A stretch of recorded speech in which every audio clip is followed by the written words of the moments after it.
Hey everyone, and welcome. Today, we're going to tackle a huge question that gets right to the heart of what faith is all about, and we're going to be looking at it through the lens of the book of James. The question is this: when it comes to having real, genuine faith, is just saying you believe actually enough? So let's just put it right out there. Is saying you have faith enough? I mean, can a belief that only exists up in your head, or in the words you say, be considered the real deal if it doesn't show up in the real world? This is the core problem we're going to unpack today. So here's how we're going to break this down. First, we'll talk about what's called an empty profession. Then we're going to get into this really wild idea that demons also believe. After that, we'll see what a faith of action looks like, and finally, we'll pull it all together to see what the manifestation of true piety is all about. You know, what this faith actually looks like when you're living it.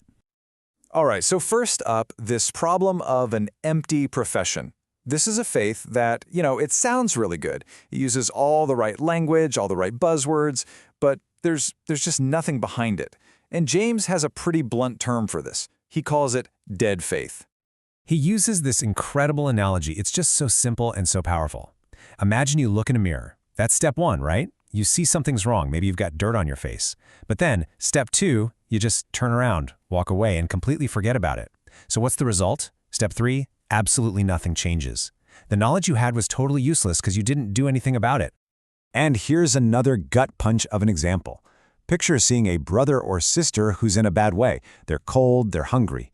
And you say to them, hey, keep warm and well-fed, and then you just walk off. You do nothing to actually help them get warm or get food. Your words are just hollow.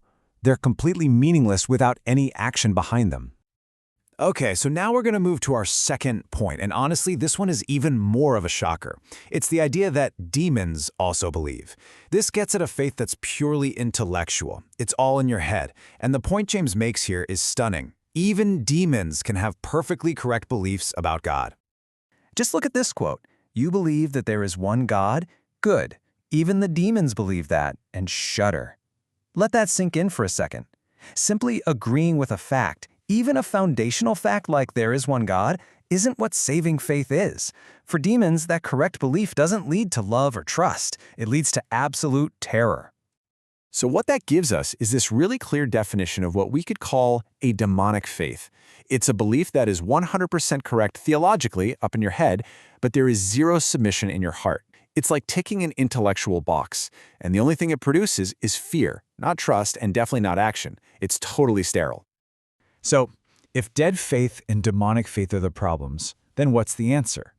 Well, this is where James introduces the solution, a faith of action. He calls it a living faith. And this is a faith that's alive, it's active, and it's proven to be real by the things that we do. Now, to illustrate his point, James picks two people who could not be more different. On one side, you have Abraham, the ultimate religious insider, the father of faith.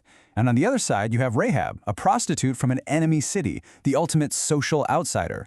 And he does this on purpose to show that this principle, this idea of active faith, applies to literally everyone, no matter who you are or where you come from. So let's start with Abraham. For decades, he believed God's promise for a son, but his faith was put to the absolute test when God asked him to offer up that very son, Isaac. His willingness to obey, that's just an unimaginable, heart-wrenching action. That was the ultimate proof that his belief wasn't just words, it was real. James even says his faith was made complete by what he did. And now, look at Rahab. Totally different story. She wasn't part of the in crowd at all. She just heard about the power of Israel's God, and she believed it. So how did she prove it? Not by saying something, but by taking a massive risk. She hid enemy spies, risked her own life to help them, and betrayed her city, all because her faith was now in their God. Her actions screamed what she believed.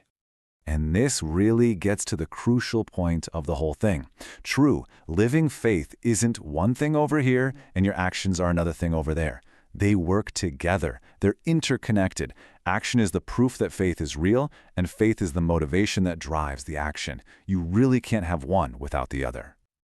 Okay, so this all sounds great, right? Faith of action. But what does that actually look like, on a Monday morning? Well, James doesn't leave us hanging. He gets super practical and gives us a concrete checklist of what he calls true piety.